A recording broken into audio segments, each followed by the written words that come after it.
All right, Ryan Cristiàn with the Last American Vagabond is back to talk to us about how he has been looking into the Conyers, Georgia BioLab fire. And it says here on his website, thelast.americanvagabond.com, that it could be the greatest dioxin disaster in history.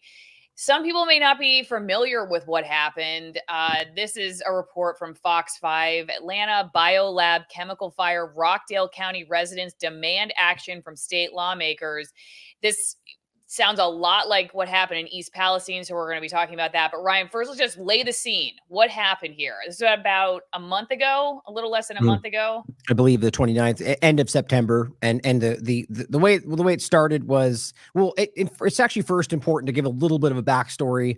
That this is the BioLab with it's technically not, at least as we're told, a biological laboratory. It's just a company called BioLab with a capital L, and they make pool supplies and many other things. Now, this location in particular, this company specifically, has been the focal point of concern for this community for a decade. There's been multiple fires here in the past, and they've been accused of what's the right word? I was going to say malfeasance, but that's more about the government, but specifically just in corruption, covering these things up, not being clear about the risks, and then just pollution and the problems it's causing for the area. So it's important to know that it's been going on for a while, that they've been trying to get rid of this. Now, again, I think the third time of large examples like this, they have a fire or something happens. Now, what's interesting is the fire department shows up. The story goes where there was a fire, and at first it wasn't a huge deal, and that they put it out. So there was an immediate issue of concern. Then all of a sudden they removed that concern. Now what happened was, and right there, I wonder if there's more somehow the way this went down right there. But ultimately the story goes that they ended up spraying the water on this, causing a chemical reaction, which caused this huge plume to go up. And I'll make a reference to a classic. It's called the Seveso disaster from Italy, 1979. Time magazine calls it one of the top 10 worst environmental disasters in history. And that all it was a dioxin release. So it's interesting that we don't talk about these things today. And so objectively, it seems like this might be more than that. But the point is that they caused this chemical reaction. So I'll come back to that in the point about what the now deceased supervisor was saying about this when he was sort of whistleblowing, that he was asking them where's the MSDS sheet, the material safety data sheet, where's the information, his insinuation being that this was ultimately their fault by not letting people know what would have been reactive in there. But so this caused this massive reaction. And just like with East Palestine, what we remember seeing, that plume of smoke, in this case, they were multicolored, which is not a good sign.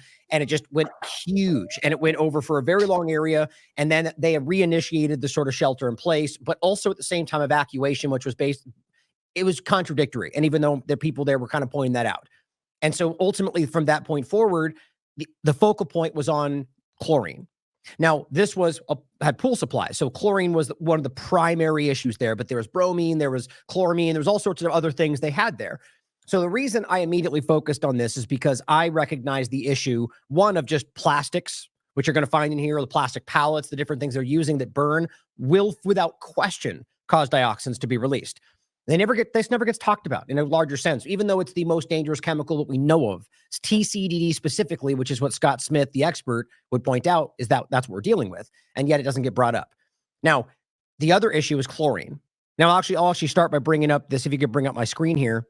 Mm-hmm. This is a study that I went into that I found really important from 2001, discussing why chlorine was the issue. Because I already knew vinyl chloride, which was the reason in East Palestine that was burned, and we can get into that story as well, that wasn't a controlled burn. It seemed to be deliberate. The vinyl chloride is what caused the dioxin release. And that it's the chlorine element that caused that. So now when I heard this was chlorine specifically, I said, okay, that's not a good sign. And so I went to do more research on the actual specific overlap. And just reading the executive summary, I recommend you read the whole thing, and I'll provide the links for you guys. It says, since every molecule of dioxin contains 2 or more atoms of chlorine, chlorine is an absolute necessity for dioxin formation. Therefore, when no chlorine is present, no dioxins are formed. The opposite is the case as well. More present, the more dioxins you're going to find, and especially when it's just chlorine on pallets that were burned and everything else. And it's a conjunction of the chlorine and the byproduct of it with the paper and plastics that are burned alongside of it, which also cause dioxin release, but the combination is what causes this massive issue. And so the problem is that we know for a fact this was released, according to the experts that were there, Scott Smith included. So the problem is that East Palestine was 2 million, give or take, pounds of chlorine compounds that were burned, according to Scott Smith and what we now know based on the evidence.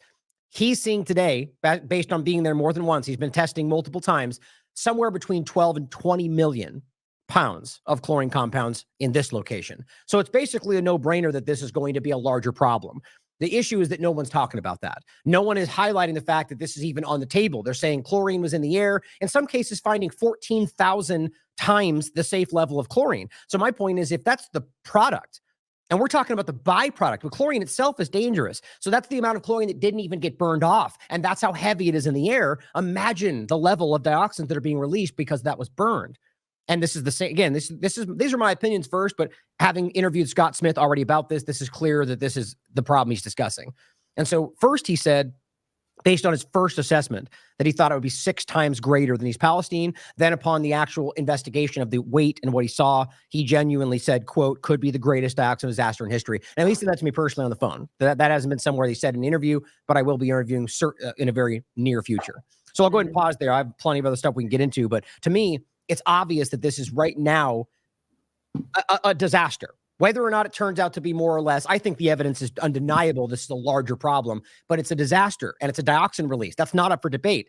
No one's even talking about that. And last point, in East Palestine, they wouldn't even say the word dioxin until about a week in, where people were forcing them to say it because of the independent media.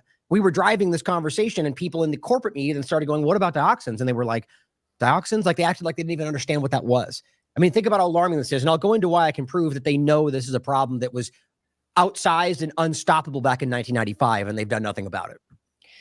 Okay, you have mentioned the politicization of these issues and how that affects it.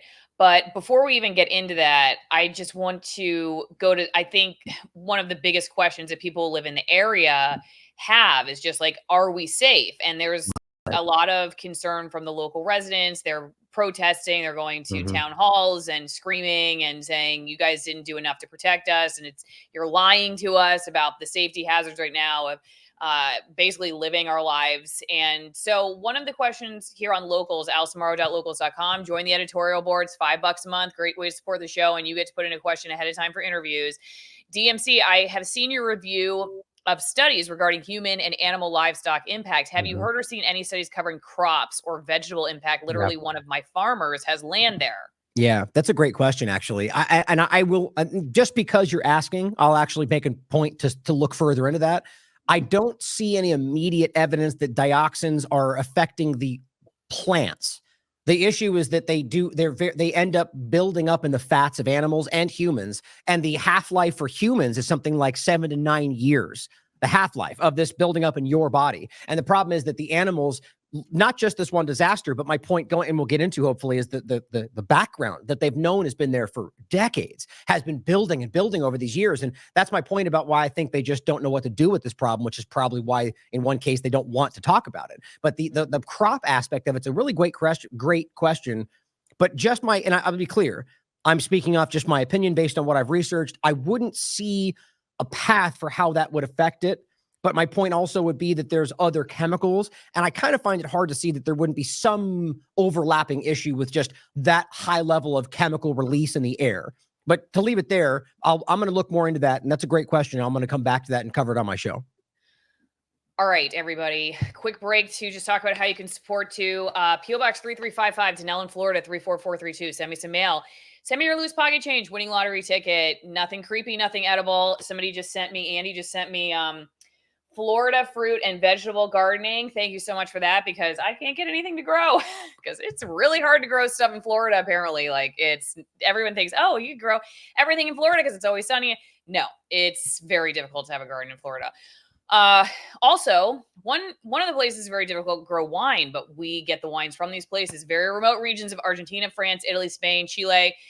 AllisonWinePromo.com. My aunt Kiri just signed up for the wine club, and she says they are over the top. Okay. These come from extremely remote regions, so there's far less chemical pesticide use in the areas. Some of the wines come from between 6,000 and 9,000 feet. They come from long generational vineyard, old world winemaking technique type operations. You cannot get this stuff at your grocery store. Frankly, it wouldn't even exist in the United States if it wasn't for Bonner Wine. Very, very, very limited edition.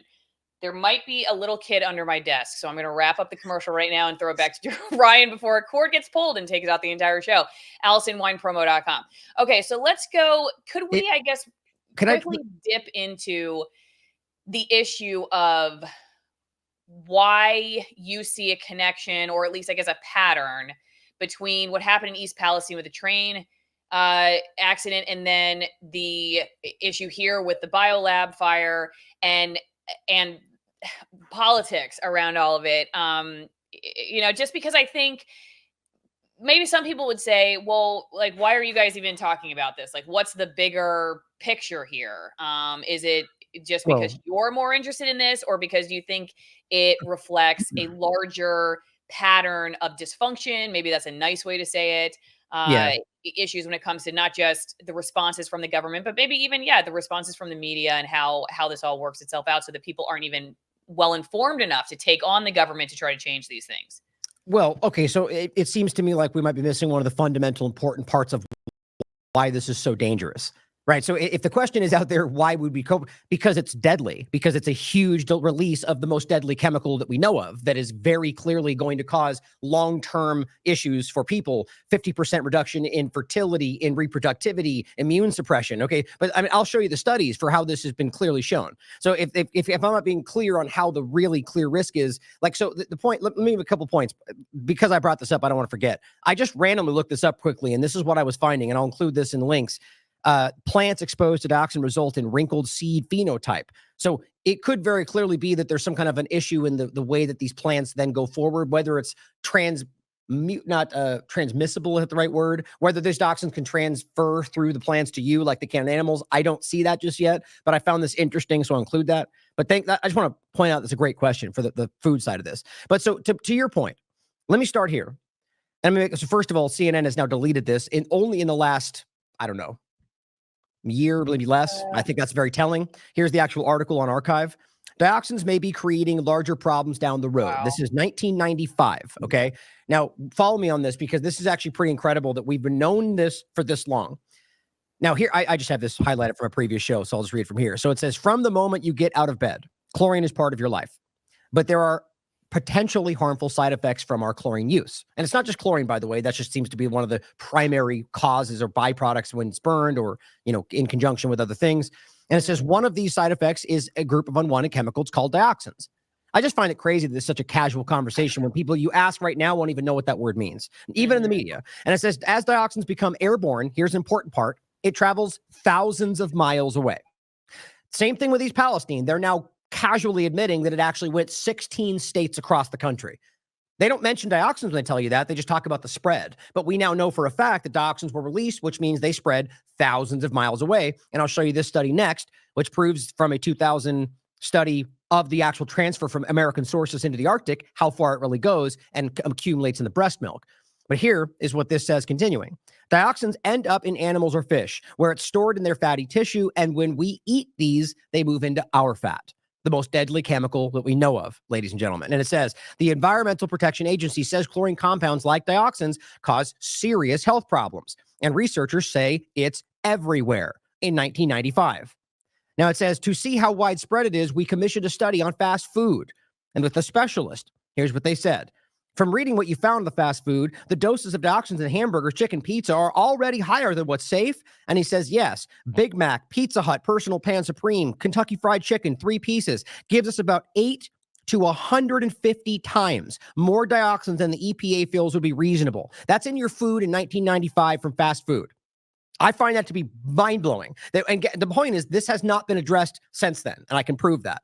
It says the restaurants can't help it. Dioxins has had years to build up in the food chain. That's why the EPA wants to change the standards. It recently even said lower levels of dioxins may hurt us, and we know that. It says by weakening our immunities or attacking our reproductive system, which is exactly what we now can prove is the case. It says though EPA's review board thinks the lower levels are too restrictive, others say they're not tough enough. So even then, the EPA was going, well, maybe a little too restrictive, even though they know it's that dangerous and that prevalent. I think we know EPA has been captured for a long time. Dioxins in the doses they're talking about will not kill us. He says, I mean, if you eat a Big Mac, we're alive. And here's the problem we now know. Going over to the quick point of the Sevaso disaster, which is right here. A look 40 years research of health research and beyond. What they did is they went back and looked at the people in 1979 who had an exposure that I argue is less than what we're dealing with now. And they called it one of the biggest health disasters in the environment in top 10 in the world. And that's to this day. The point is that what they highlight, again, TCDD or dioxins, what we're talking about, most dangerous, they simply identified chloracne, which is what we saw all over in East Palestine, as the acute exposure. And they said, okay, we'll look back and find out who had chloracne and compare it to people that didn't as the control. And what they find, and you can go through this, 50% reduction in reproductive issues and a dramatic decrease in your immune suppression or immune system. All these different like deformities, health problems. I mean, crazy stuff. And this is the point. It's not about dying, keeling over and dying which is certainly possible. It's about the long-term, very serious side effects of what this does to your body, cancers, immune suppression. And the problem is that nobody associates these things even a month later with what they just got exposed to, because it's silent, it's clear, it's in most cases odorless. And it's just, it's amazing to me we're ignoring this. Now back to this. It goes on to say, and you found basically that what you were seeing in the infants was also showing up in the 4-year-olds. And the point is the breast milk, which I'll show you next, and it's transferring through our children, and people are dying sooner, having cancers, and this is the problem. It says, right, in both cases, children who are exposed to higher levels of PCB, which is one aspect of it, in the utero perform more poorly in tests and short-term memory. And we just talked about fluoride, right? And it says what they do know is that children were impacted and it happened in the fetal stage. It says it's in that kind of study, more evidence, which has led us to scientists to push for the phasing out of chlorinated compounds in general. But as usual, the chlorine industry says the proof just isn't there. We've been here before, ladies and gentlemen. And they pushed it off and said, well, let's just broadly test them. And guess what never happened? They never did this. They never actually ended up testing, because all of them are still in use. They're not, and they're ultimately still a problem. And so one quick other point on this is that ultimately we can see back on this study, and I'll just quickly sum this up, long-range air transport of dioxins from North American sources. These are Inuit communities in Arctic Canada, and none of it Arctic Canada, who are finding dangerous levels of dioxin in their breast milk that are being transferred to their children when there is not a dioxin source in 200 miles. In 200 miles. And so they proved this came from North American sources. So my point is, if North American sources producing that dangerous level of dioxins are going as far as Arctic Canada and getting dangerous in their breast milk, imagine what's happening to the people that live next to that plant. Real fast, if you're not aware, I'm suing Washington State. That's right. I'm suing Washington State over First Amendment and 14th Amendment violations. I was fired from my state job for my podcast in 2021 because I refused to stop interviewing people like Ryan. So if you would like to support my lawsuit expenses, like traveling back and forth to Washington, the childcare, time off the podcast and everything, you can go to givesendgo.com/Allison free speech fight. Nice. I cannot say enough thank yous to people who have already gone over there and supported. I am just totally overwhelmed. Thank you so much. And I'm very excited to be able to show everybody what the whole process is like. I've interviewed a lot of people, but going through it myself will be fascinating, and expect regular updates. So just thank you to everybody who's coming along for the ride. Really appreciate it.